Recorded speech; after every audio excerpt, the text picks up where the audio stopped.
welcome back to our 2-minute Devos. We're in day number 29 of our 40 days of prayer here at K First. I just want to say thanks for joining with us.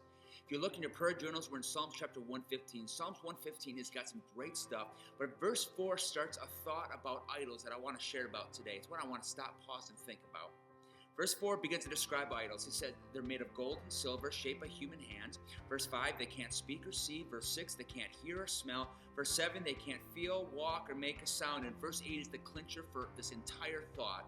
He says, and those who make idols are just like them, as are all who trust in them. In other words, these things that people were centering their lives around, they have no power and they have no life.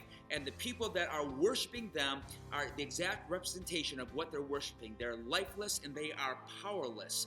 And we may say, well, what does that have to do with us in 2015 here in America?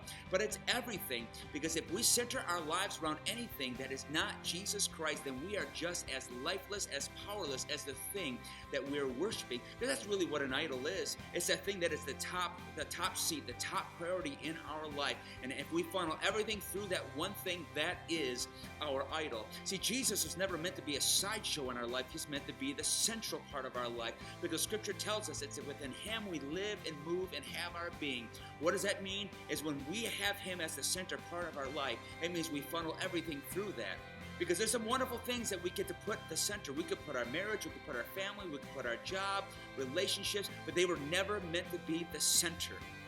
Jesus, when He's the center, Jesus is the one that helps us learn how to love our spouse. When He's the center, we know how to be a parent. When He's the center, we know how to be a steward of our finances and all of our resources. It's when He's the center, we know how to relate to people in this world. So today, I want you to stop, pause, and think about this. Is there something that has been trying to be an idol in your life, or is there something that we have made an idol for which we have revolved our lives around? If there has, would you set that aside? And today, for a fresh, brand new decision, would you simply trust in Jesus Christ?